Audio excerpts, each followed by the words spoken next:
Hello everyone. तो आज की वीडियो में हम देखने वाले हैं कि फायरबेस में पेजिनेशन को कैसे इम्प्लीमेंट करें। तो वीडियो में आगे बढ़ने से पहले अगर आप चैनल पर नए हैं तो चैनल को सब्सक्राइब करें और अगर आपको ये वीडियो हेल्पफुल लगे तो इसे लाइक करें।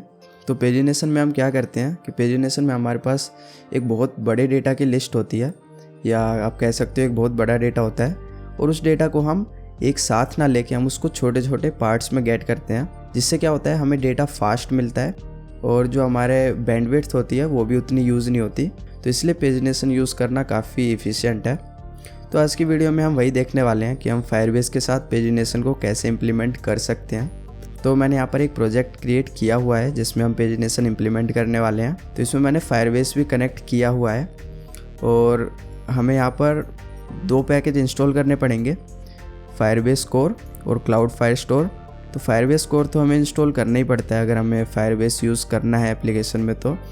और जो क्लाउड फायरस्टोर है इसकी हेल्प से हम डेटाबेस से डेटा को गेट, पोस्ट, एडिट, डिलीट ये सब कर सकते हैं। तो इसलिए हमने इसे भी इंस्टॉल किया है। तो अभी बात कर लेते हैं कि हमारे एप्लीकेशन में अभी है क्या क्या। तो जैसा कि आपको स्क्रीन पे दिख भी रहा है कि यहाँ पर एक ऐप बार है और नीचे एक लिस्ट व्यू बिल्डर है। तो ऐप बार में एक सिंपल टेक्स्ट है पेजिनेटेड डेटा, और लिस्ट व्यू बिल्डर के अंदर हमने एक लिस्ट स्टाइल को रिटर्न किया हुआ है जिसके अंदर हम जो भी डेटा गेट करेंगे उसे हम यहाँ पर शो कर देंगे। तो पेजिनेशन इम्प्लीमेंट करने के लिए मैं सबसे पहले यहाँ पर एक फंक्शन बना लेता हूँ जो कि एक वॉइड फंक्शन होगा पेजिनेटेड डेटा नेम से। ये एक एसिंक्रोनस फंक्शन रहने वाला है, तो मैं इसके आगे यहाँ पर एसिंक लगा दूंगा और यहाँ पर हम एक वेरिएबल बनाएंगे जिसको हम नेम देंगे कलेक्शन रेफरेंस। तो फायरबेस फायरस्टोर को यूज़ करने के लिए हमें सबसे पहले उसका इंस्टेंस बनाना होगा। तो उसका इंस्टेंस बनाना सिंपल है, हमें यहाँ लिखना है फायरबेस फायरस्टोर और यहाँ पर हम कुछ भी उसे नेम दे देंगे जैसे फायरस्टोर, और उसके बाद हम यहाँ पर फायरबेस फायरस्टोर डॉट इंस्टेंस पास कर देंगे। तो इसके बाद हमें यहाँ पर कलेक्शन रेफरेंस बनाना है, तो उसके लिए हम यहाँ पर पास करेंगे फायरस्टोर डॉट कलेक्शन और यहाँ पर हम दे देंगे अपने कलेक्शन का नाम। तो कलेक्शन का नाम देने से पहले मैं आपको फायरबेस का कलेक्शन अपना शो कर देता हूँ कि हम जहाँ से डेटा गेट करेंगे उसमें क्या क्या रहने वाला है। तो यहाँ पर हमने एक पेजिनेशन नेम से कलेक्शन बना रखा है जिसमें हमारे पास काफ़ी सारे डॉक्यूमेंट है। ये हमारे पास पूरे 50 डॉक्यूमेंट्स है जिसको हम एक बार में गेट ना करके इन्हें हम 15 डॉक्यूमेंट्स के पार्ट में गेट करेंगे, और इन हर एक डॉक्यूमेंट के अंदर एक आईडी है जो हम अपने लिस्ट व्यू बिल्डर के अंदर शो करेंगे। तो ये जो आईडी हमें मिलेगी वो एक स्ट्रिंग रहेगी। तो अब चलते हैं अपने विजुअल स्टूडियो कोड में। तो यहाँ पर हम पास कर देंगे पेजिनेशन। तो यहाँ पर हमने कलेक्शन रेफरेंस बना लिया है। तो कलेक्शन रेफरेंस तो यहाँ पर हमने बना लिया। अब इसके बाद हमें ये भी पता होना चाहिए कि हम डेटा को फर्स्ट टाइम गेट कर रहे हैं या हम डेटा को सेकंड टाइम गेट कर रहे हैं। मतलब हमारे पास एक एंड पॉइंट होना चाहिए जिससे हम नेक्स्ट डेटा को गेट कर सकें। तो उस एंड पॉइंट के लिए हम यूज़ करने वाले हैं डॉक्यूमेंट स्नैपशॉट का। तो यहाँ पर इसको मैं नेम दे दूँगा लास्ट डॉक्यूमेंट, और ये हमारा डॉक्यूमेंट जो है वो नलेबल रहने वाला है, और जिससे कि हम ये चेक कर पाएंगे कि अगर ये नल है तो इसका मतलब है कि हम पहली बार डेटा को गेट कर रहे हैं, और अगर ये नल नहीं होगा तो इसका मतलब है हम सेकंड टाइम डेटा को गेट कर रहे हैं। क्योंकि ये नल नहीं है तो मतलब हम इसकी वैल्यू को पहले ही असाइन कर चुके हैं। तो इसलिए हम यहाँ पर एक इफ़ कंडीशन लगाएंगे, और इस इफ़ कंडीशन में हम इसी लास्ट डॉक्यूमेंट को चेक करने वाले हैं। यानी कि हम चेक करेंगे कि अगर लास्ट डॉक्यूमेंट जो है वो नल है तो इसका मतलब है हम पहली बार डेटा को गेट कर रहे हैं। तो अगर हम पहली बार डेटा को गेट कर रहे हैं तो हमें ज़्यादा सोचने की ज़रूरत नहीं है।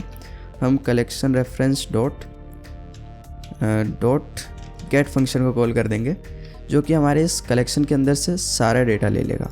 पर हमें तो चाहिए पेजिनेटेड डेटा। तो अगर हमें पेजिनेटेड डेटा चाहिए तो हम कलेक्शन रेफरेंस के बाद एक फंक्शन को यूज़ करेंगे जो कि है लिमिट फंक्शन। तो इस लिमिट फंक्शन के अंदर हमें डॉक्यूमेंट्स की लिमिट पास करनी होती है कि हम कितने डॉक्यूमेंट्स को एक बार में गेट करना चाहते हैं। तो हम पहले डिस्कस कर चुके हैं कि हम यहाँ पर 15 डॉक्यूमेंट्स को एक बार में गेट करेंगे, तो इसलिए मैं यहाँ पर 15 पास कर दूँगा। ये हमें 15 इंटीजर में पास करने होते हैं। तो यहाँ पर हमें 15 डॉक्यूमेंट्स अब मिल जाएंगे। तो अब यहाँ पर हमें डॉक्यूमेंट्स तो मिल गए, पर हमें उन्हें किसी चीज़ में स्टोर भी कराना होगा, नहीं तो हम उसे स्क्रीन पर शो कैसे करेंगे। तो उसके लिए हम यहाँ पर एक क्वेरी स्नैपशॉट बना लेंगे। तो इसको मैं नेम भी दे देता हूँ क्वेरी स्नैपशॉट।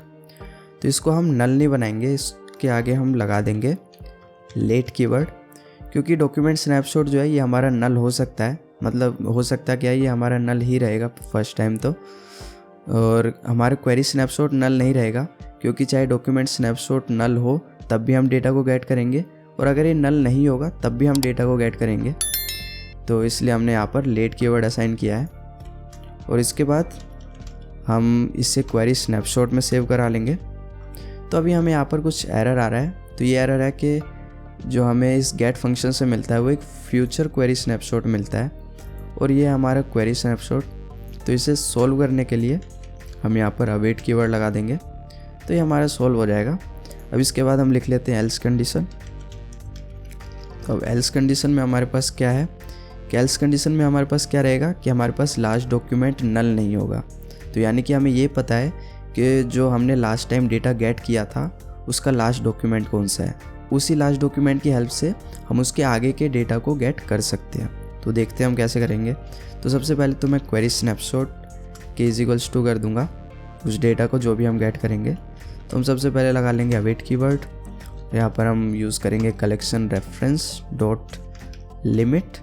तो लिमिट में हमें 15 पास करना है, और इसके बाद हम एक फंक्शन का यूज़ करेंगे जो कि है स्टार्ट आफ्टर डॉक्यूमेंट। अभी स्टार्ट आफ्टर डॉक्यूमेंट में हम लास्ट डॉक्यूमेंट को पास कर देंगे।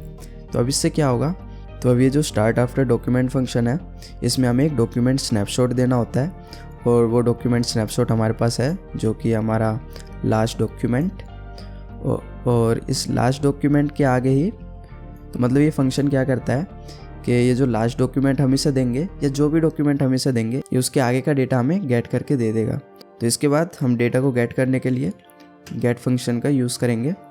तो यहाँ पर हमारा डेटा गेट हो जाएगा, पर हमें यहाँ पर कुछ एरर आ रहा है जो कि है कि हमारा डॉक्यूमेंट स्नैपशॉट यहाँ पर नलेबल है। तो हम यहाँ नल चेक ऑपरेटर लगा देंगे और ये एरर सोल्व हो जाएगा। अब इसके बाद हमें क्वेरी स्नैपशॉट के अंदर डेटा मिल चुका है। तो अब हम क्या करेंगे, पहले मैं सेव कर लेता हूँ।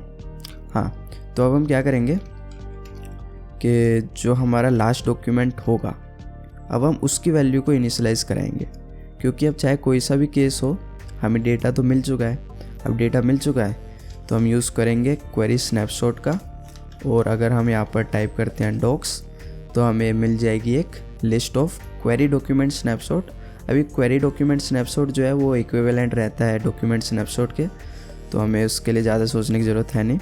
और डॉक्स के बाद जो हमारे इसका लास्ट एलिमेंट होगा डॉक्यूमेंट का उसे हम इस लास्ट डॉक्यूमेंट के अंदर असाइन कर देंगे। तो अब हम वो कैसे करेंगे, उसके लिए हम यूज़ करेंगे लास्ट का। तो अब ये लास्ट जो है वो एक गेटर फंक्शन है जो कि हमें इस लिस्ट का जो कि डॉक लिस्ट है उसका लास्ट डॉक्यूमेंट हमें रिटर्न करेगा। तो इसी तरह से हम लास्ट डॉक्यूमेंट को अपने लास्ट डॉक्यूमेंट के अंदर स्टोर करा सकते हैं। तो इसके बाद कुछ और चीज़ें भी है जो हमें चेक करनी है, जैसे कि हमारे पास और डेटा बचा है कि नहीं।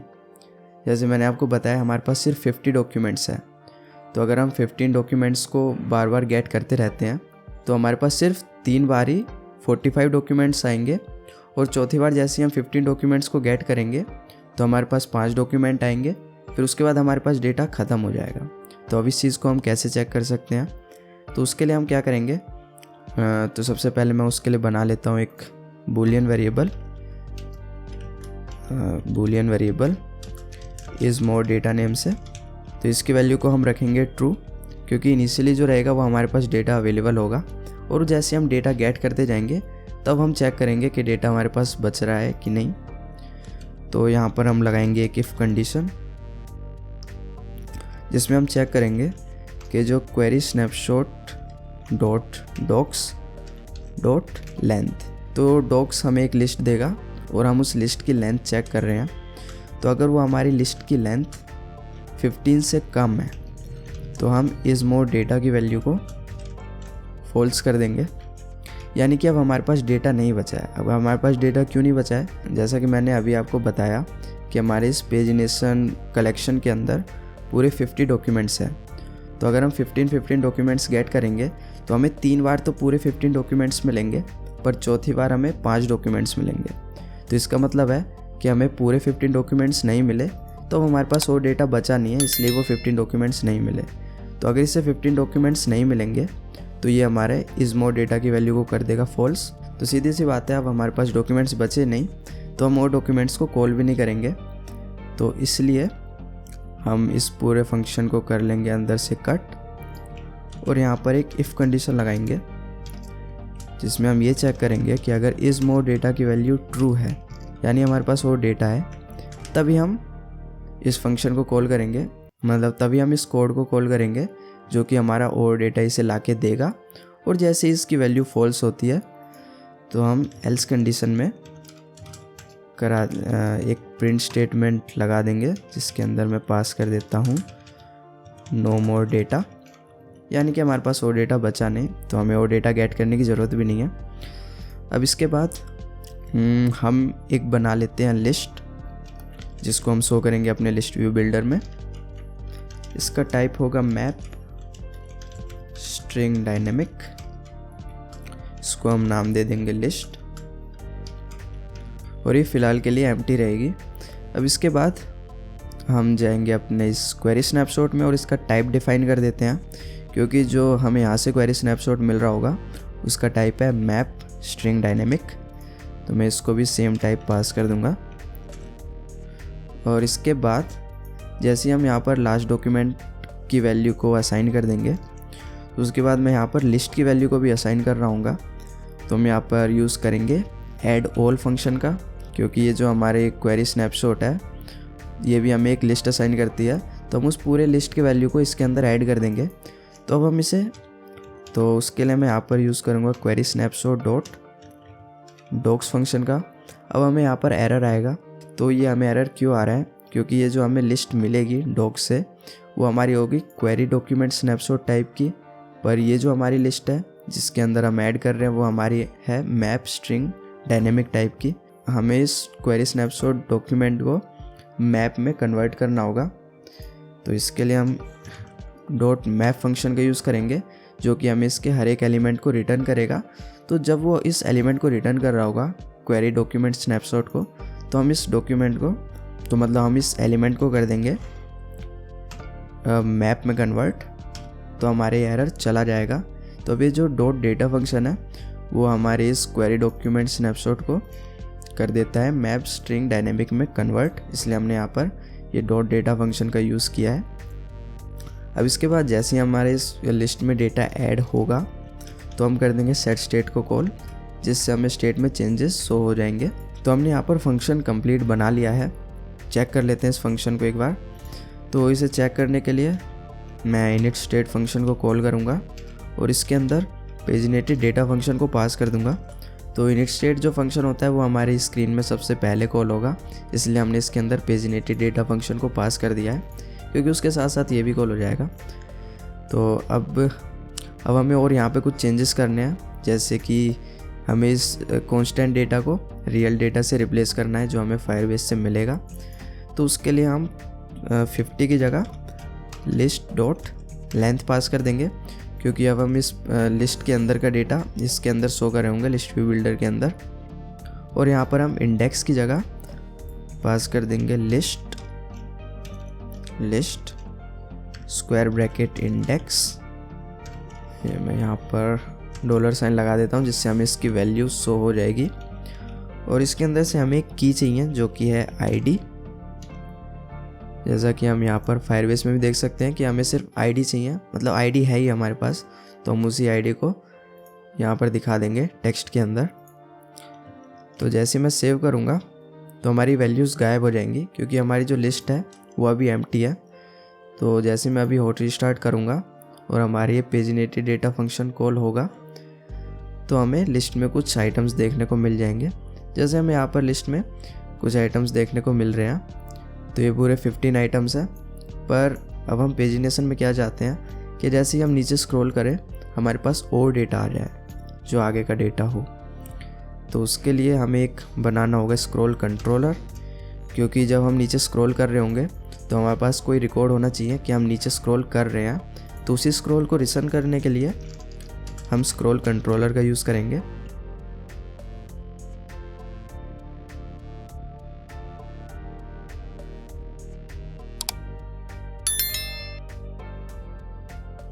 तो स्क्रॉल कंट्रोलर बनाने के बाद इसे हम असाइन कर देंगे अपने लिस्ट व्यू बिल्डर के अंदर।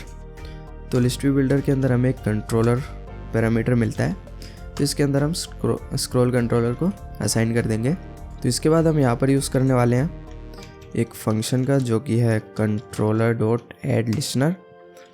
अब इस फंक्शन की हेल्प से हम अपने स्क्रॉल में चेंजेस को लिसन कर सकते हैं, यानी कि जब भी हम इसमें स्क्रॉल करेंगे तो हमें यहाँ पर पता चल जाएगा कि यूज़र स्क्रॉल कर रहा है। तो इसके अंदर हम कुछ कंडीशंस लगाने वाले हैं, जैसे कि controller dot positions dot pixels.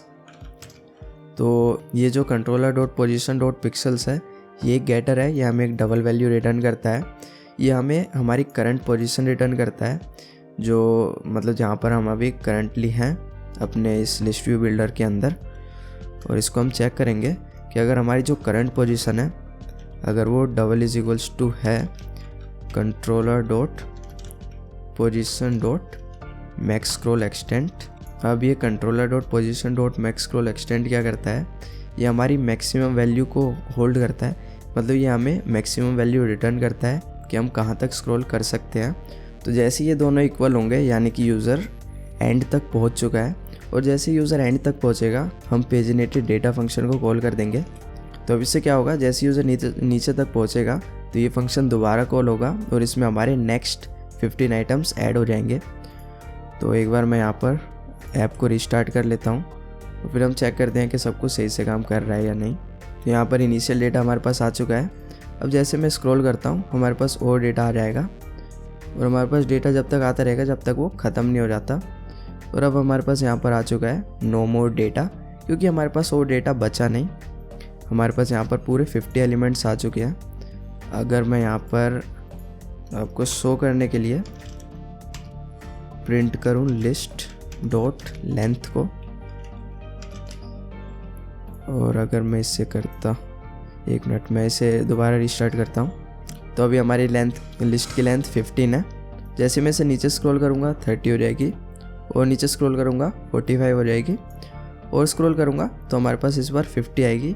Last में हमारे पास 5 एलिमेंट्स आए, इसलिए हमारी ये कंडीशन ट्रू हुई और हमारी इस मोर डेटा की वैल्यू हो गई फॉल्स। अगर मैं अब दोबारा स्क्रॉल करता हूँ तो हमें नो मोर डेटा प्रिंट हो जाएगा, क्योंकि हमारे पास और डेटा बचा नहीं। पर अभी हमारे पास यहाँ पर कुछ मिसिंग है। जैसे कि हम नीचे स्क्रॉल कर रहे हैं तो हमें यहाँ पर एक सर्कुलर इंडिकेटर शो हो जब तक नेक्स्ट डेटा लोड हो रहा है। तो उसके लिए हम क्या कर सकते हैं, उसके लिए हम यहाँ पर एक बूलियन वेरिएबल बना लेते हैं इज़ लोडिंग डेटा नेम से, इज़ लोडिंग डेटा। इसकी इनिशियल वैल्यू होगी फॉल्स। और इसके बाद हम यहाँ पर जाएंगे और सेट स्टेट को करेंगे कॉल, और इज़ लोडिंग डेटा की वैल्यू को ट्रू कर देंगे, क्योंकि अभी हमारे यहाँ पर डेटा लोड हो रहा होगा। और जैसे यहाँ पर डेटा लोड हो जाएगा तो हम यहाँ पर इज़ लोडिंग डेटा की वैल्यू को कर देंगे फॉल्स। और यहाँ पर हमें सेट स्टेट लगाने की ज़रूरत नहीं है, क्योंकि हमने पहले यहाँ कॉल कर रखा है। तो इसके बाद हमें इंडिकेटर को भी शो करना है यूआई में। तो उसके लिए हम जाएंगे इस कॉलम के अंदर, और यहाँ पर मैं एक सर्कुलर प्रोग्रेस इंडिकेटर शो कर दूँगा सेंटर में, मतलब सेंटर में नहीं, वो हमारा इस नीचे की साइड आएगा। ये सेंटर हमने इसलिए रखा है ताकि वो हॉरिजॉन्टली सेंटर में आए। तो मैं यहाँ पर सर्कुलर प्रोग्रेस इंडिकेटर पास कर दूँगा। तो इसके बाद हमें यहाँ पर एक कंडीशन भी लगानी है, नहीं तो ये हमेशा शो होता रहेगा। तो हम यहाँ पर एक कंडीशन लगाएंगे कि अगर इस लोडिंग डेटा की वैल्यू ट्रू है तब हम दिखाएंगे सर्कुलर इंडिकेटर को। अगर इसकी वैल्यू फॉल्स होगी, यानी कि डेटा लोड नहीं हो रहा है, तो हम एक एम्प्टी साइज्ड बॉक्स को दिखा देंगे। तो अभी ये सर्कुलर इंडिकेटर गायब हो जाएगा, क्योंकि अभी हमारी इस लोडिंग डेटा की वैल्यू फॉल्स है। तो मैं इसे दोबारा एक बार रिस्टार्ट कर लेता हूँ। तो अभी हमारे पास 15 एलिमेंट्स है। जैसे मैं नीचे स्क्रॉल करूँगा तो मैं बहुत थोड़ी देर के लिए एक सर्कुलर इंडिकेटर शो होगा, जितनी देर में हमारा डेटा लोड हो रहा है। अब ये पूरा यूज़र के इंटरनेट कनेक्शन पर डिपेंड करता है कि यूज़र को इंडिकेटर कितनी देर के लिए दिखेगा। तो इसी तरह से आप पेजिनेशन इम्प्लीमेंट कर सकते हो फ्लटर और फायरबेस में। तो अगर आपको ये वीडियो हेल्पफुल लगी तो इसे लाइक करें, शेयर करें। चैनल पे नए हैं तो चैनल को सब्सक्राइब करें। तो आज की वीडियो में इतना ही, मिलते हैं नेक्स्ट वीडियो में।